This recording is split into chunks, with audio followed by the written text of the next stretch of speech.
कहते हैं कि चंचल मन की गति सबसे तेज होती है और उस पर काबू ना रखा जाए तो अक्सर गलत रास्तों की ओर मुड़ने लगता है। बाद में इसका व्यक्तित्व और जीवन पर बुरा असर पड़ता है। श्रीहित राधा केली कुंज आश्रम में संत प्रेमानंद जी महाराज ने लोगों को इससे बचने का रास्ता बताया, बशर्ते लोग उनकी इन 10 बातों को गांठ बांध लें और इन बातों को अपनाएं। आइए जानते हैं वे कौन सी बातें हैं।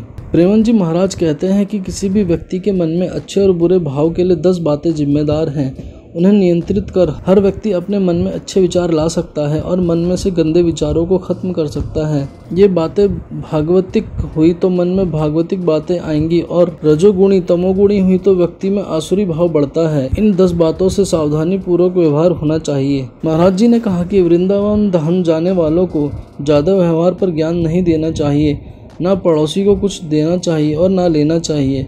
यहाँ वनवासी हो और एकांत में रहकर नाम जप और साधना पर ध्यान देना चाहिए। कुछ बांटना हो तो ऐसी जगह बांटो कि वो व्यक्ति को दोबारा न मिले, वरना वो फिर आएगा, फिर प्रपंच होगा। सत्संग का सेवन, रजोगुण का त्याग करोगे तो दुस्संग से बच जाओगे। काम क्रोध आदि बुद्धि का नाश करने वालों भाव से बच जाओगे। प्रेमानंद जी महाराज कहते हैं कि मन में भावों के लिए स्थान की बड़ी भूमिका होती है।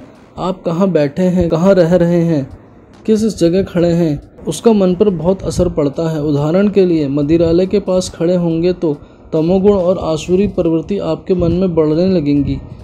इसलिए जिस स्थान पर खड़े होने, देखने, बात करने से मन की वृत्ति बिगड़े, उस स्थान का त्याग कर देना चाहिए। सत्संग यमुना जी का एकांत पावन तट, संत का सानिध्य भजन वृत्ति बढ़ाएगा। उस व्यक्ति का घर जिसके पास जाने से वासना बढ़े, उसको त्याग देना चाहिए। अच्छे बुरे भाव के लिए दूसरे सबसे जिम्मेदार चीज़ अन्न है। यदि अन्न अधर्म से कमाया गया है तो खाने वाले की बुद्धि अधर्म में लगेगी। यदि भोजन बनाते समय या रसोई लांघते समय आप विचारात्मक चिंतन कर रहे हैं तो कोई भी प्रसाद पाएं उसमें विकार जागृत हो जाएगा। इससे अन्न दोष उत्पन्न होता है। ऐसे में उपवास कर दोष वृत्ति दूर करनी चाहिए। वृंदावन की परिक्रमा से मन का विकार शांत होता है। पानी संभाल कर पीना चाहिए। गंगा जल, कुएं का जल पीने से पौष्टिकता मिलती है। जब पवित्र जल के लिए तरस रहे हैं, जल का साधना में बहुत महत्व है। दूषित जल भी मन को कमजोर बनाता है और मन में गंदे विचार लाता है। जहाँ रह रहे हैं वह समुदाय कैसा है, रजोगुणी है या तमोगुणी, यह त्रिगुणातीत है, इसका भी बड़ा असर पड़ेगा। आसपास वाले घर जैसे हैं वैसा आप पर प्रभाव पड़ेगा। पड़ोसी निंदनीय है तो बंधन में पड़ना पड़ेगा। इसलिए पड़ोस अच्छा रहे इसका प्रयास करना चाहिए। लंका के पड़ोस में रहने से समुद्र को बांधना पड़ा था। दृश्य को लेकर अधिक सावधान रहना चाहिए। बुरे दृश्य से बचना चाहिए। इसका विचार पर बहुत असर पड़ता है क्योंकि संसार गुण दोषमय है। जो अच्छी बातें सिखाना चाहता है उसके लिए वैसा मौका है, वरना बुरे के लिए बहुत से अवसर हैं। चंचल वृत्ति दुरुपयोग के लिए हमेशा उत्साहित रहती है। जो वृत्ति को बचा ले गया वही साधना कर सकता है। गलत दृश्य से बावरे बन सकते हैं, अच्छे दृश्य से भगवान के मार्ग के पथिक हो सकते हैं। अच्छे दर्शन में भी दोष दर्शन वृत्ति की गुंजाइश है। अगर हमारी भावना शासन में नहीं है तो अच्छे दृश्य जैसे लीला देखते समय भी अंग प्रत्यंग देखकर भावना बिगड़ सकती है। ऐसा साहित्य ना पढ़ें जिससे मन के भाव दूषित हों।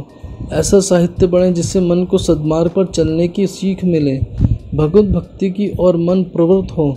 ऐसी वार्ता और आलोचना ना करने की मन में गंदे विचार आएं। अच्छी चर्चा से अच्छे भाव आते हैं, गंदी चर्चा से हृदय विकार युक्त हो जाता है।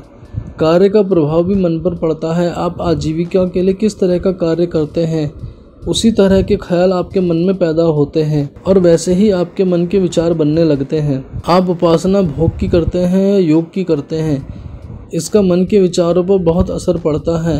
इन 10 विचारों से भाव बनते और बिगड़ते हैं। ऐसी तमाम जानकारियों के लिए मोक्ष चैनल को सब्सक्राइब कर दें, बेल आइकन को भी ज़रूर दबा दें ताकि आपसे कोई भी महत्वपूर्ण जानकारी ना छूटे और साथ ही साथ हर एक वीडियो को नोटिफिकेशन आप तक पहुंचे। कोई शिकायत या सजेशन देना चाहते हो तो नीचे कमेंट सेक्शन के माध्यम से दें।